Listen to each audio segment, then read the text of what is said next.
custody for at least 25 years. Now, you want to explain to me what legal basis you have for claiming ownership to this? Okay. I am the daughter of Leonard and Audrey Jesko.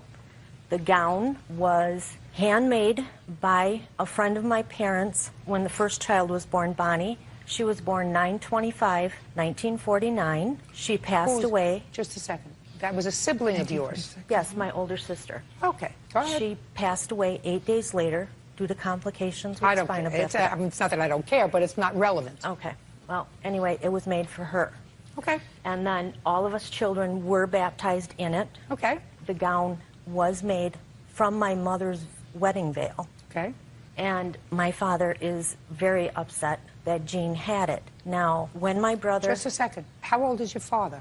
My father is 81. And when did your father tell you he was upset that Jean had it? The day of the baptism, when I told him that's who had it. And he was so upset. And he wants my brother Donald to have the gown because he is the oldest Jesko. Well, he can't. Your daughter borrowed this gown from the plaintiff, whose 3 children and 3 grandchildren were all baptized with it. But my child was baptized in it. You I was baptized in it. You didn't have possession of it. Your daughter gained possession of this gown on condition that she would return it to the plaintiff. Do you understand that? We're talking about contract. She promised her. No, but Jean had no right to have it in the first place. How do I know that? She stole it out of my brother's home. Oh, no, my dear. When they No, divorced... my dear. No, my dear. She didn't steal anything from your brother's home. She took it from her home because she and your brother, I assume, shared a home together. Jean Zarecki and her daughter, Kimberly Jesko, claim that Kimberly's aunt, Doreen Jacobitz, and her daughter, Mindy Wolf, won't return a family baptismal gown. Since 1974, how many Jesko grandchildren have been born? Several. No, tell me how many. More than 6? Yes. Let's say 6. How many of them have been baptized in this gown? Me and 4. Jean's youngest. So just 4. Your one child was baptized. Yes. That was when it was borrowed from her. And her 3 children. So the other 2 Jesko children who were born since the grandchildren were baptized in some other gown.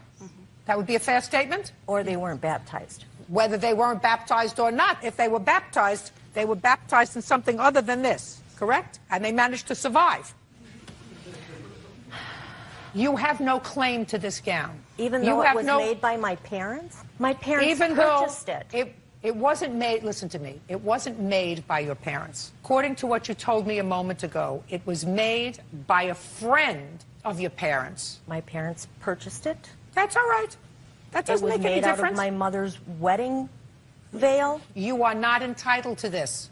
Your daughter took it under the circumstance that she would return it. That was the contract she made with the plaintiff. Unless it had been willed to somebody, actually willed to somebody, where you can trace, you know, it was bequeathed to this one and this one in a written document, then the person who's had possession of it for 25 or more years and who has used it and who had it and who kept it in very, very good condition, excellent condition for something that is over 50 years old. She's clearly cared for it lovingly as certainly you would have cared for it. And she, with a very good heart, said, Melinda, certainly take it and have your baby baptized in it. Just return it to me. And that's what Melinda said she would do. And I would have assumed that other than the fact that there was this problem, the plaintiff would have continued to allow any grandchildren, any Jesko grandchildren down the line, and her daughter would have permitted any other child down the line to have it. But just because your 81-year-old father all of a sudden woke up and is missing this gown, and your brother says, well, I didn't know where it was 20 years ago, she must have taken it out of the house, doesn't mean you're entitled to it. It's not yours. It belongs to the plaintiff. Thank you very much. That's all. As you're excused, you may step out. Thank you.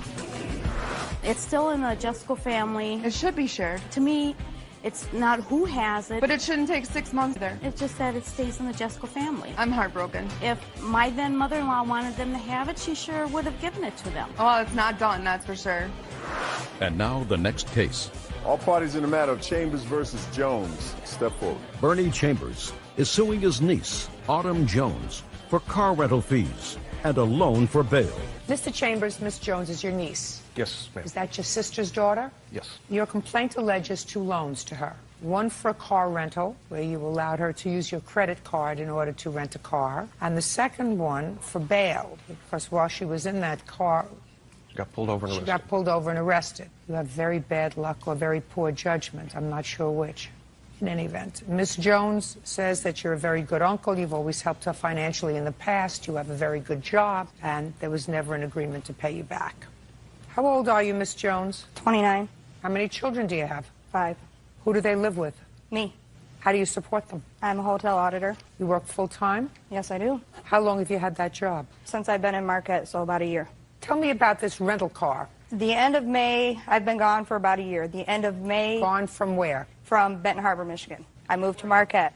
The end of May, the kids got out of school. It was my son's 5th birthday. They wanted to go home. My mom and my grandma wanted them for the summer. I really didn't have a way to bring them home, so I called my Uncle Bernie and asked him would he rent me a car. He agreed to rent me a car. Just a second. Called him and said what? I called him and said that I really couldn't afford to bring the kids home, but they wanted to come home for the summer. You mean you were going to go home and drop them off or stay with them? Yes, just drop them off, and then I was coming back home because I only had 3 days off of work. How do you get to work? The bus. Where are the father of these 5 children?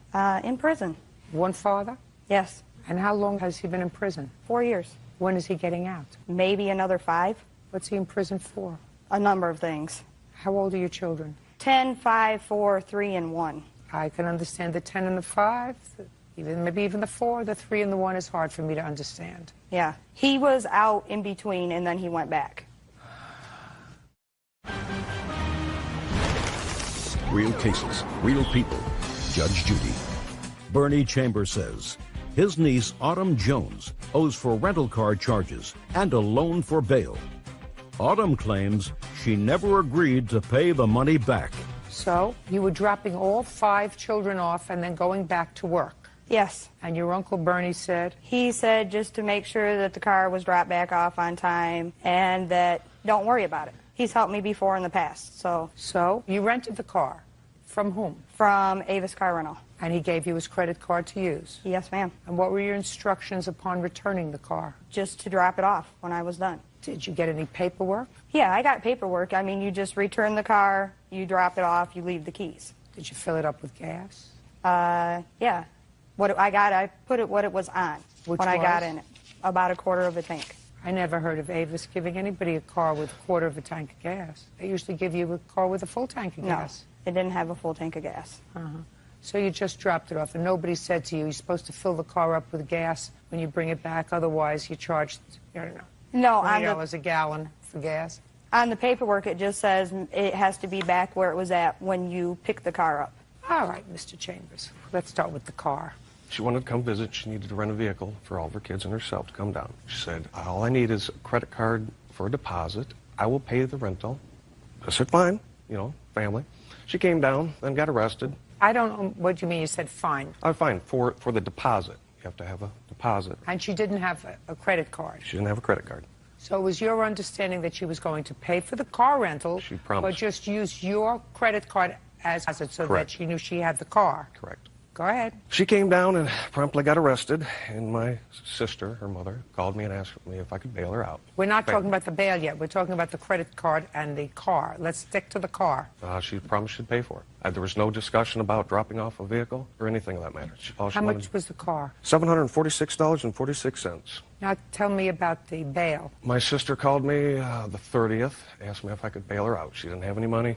She was laid off, so I said, sure. Who was laid off, your sister or? My sister. I went to the bank. got How many 12 children does your sister have? 2. You have children? 1. How old? 21. Go ahead. I gave my sister the money. She went and bailed her out. Autumn called me the next day, thanking me for bailing her out. And I said, Autumn, I need at least $100 a month. She says, quote, I can do better than that, Uncle Bernie. Left it at that. Then about 2 weeks later, I got the credit card bill for $743. And I called her up. She says, well, I paid it. That's a mistake. I got the receipt. I'll send it to you. Week went by, no receipt. I called her again. Another week went by, I called her. She said, promise she sent it. I never received anything. Then I called the rent-a-car, and I said, oh, yeah, I remember that. She just dropped it off about 10 o'clock at night empty. Took off. You got to stop bailing her out, both literally and figuratively. I realized that. What were you arrested for? If I can say, I've never been in trouble before. About 7 or 8 years ago, when I was working as a paramedic where I live, my purse and stuff was stolen. Somebody used my ID, and they have proof that they confiscated it from somebody illegally using it. Well, obviously, they had gotten tickets. These tickets were unpaid from 2002. They had warrants for me. They arrested me on the warrants that were outstanding for the traffic tickets. Just a second. How would they know to arrest you driving this rental car? Oh, because I ran a red light looking at the gas prices. There you go. You ran a red light. Yes. So you ran a red light, and then they ran your driver's license, Correct. and the warrants pop. Yes. Oh, because otherwise they'd say, why would we stop that car with a woman and 5 kids in it? Right. So you ran a red light. I ran a red light looking at the gas prices. I got pulled over. What would it make any difference? You weren't putting gas in the car anyway. Actually, at that time, I was putting gas in the car. Go ahead. I got pulled over. They ran my name. I wasn't aware that I had warrants. They took me to jail. I actually sat in jail for the day trying to get in front of the judge. What happened with those cases and those warrants? They kept it for fines and costs because, unfortunately, I can't afford a lawyer to fight it. So you pled guilty. Yes. This is not a difficult case.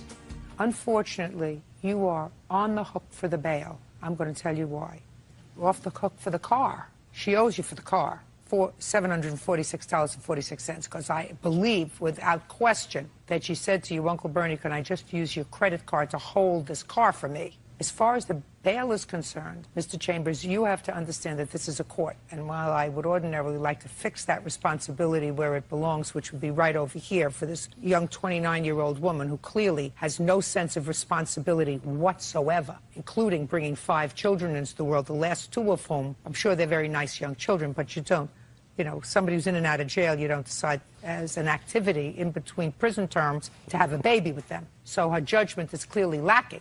However, this is still a court. You have to have a contract, even if the contract is a verbal one. I wish I could find in your favor, because it is morally correct, but legally, there was never an oral contract with her. If she had called you from jail and said, Uncle Bernie, would you bail me out? And you said, but you have to give me $100 a month. And she said, I can even do better than that. Maybe.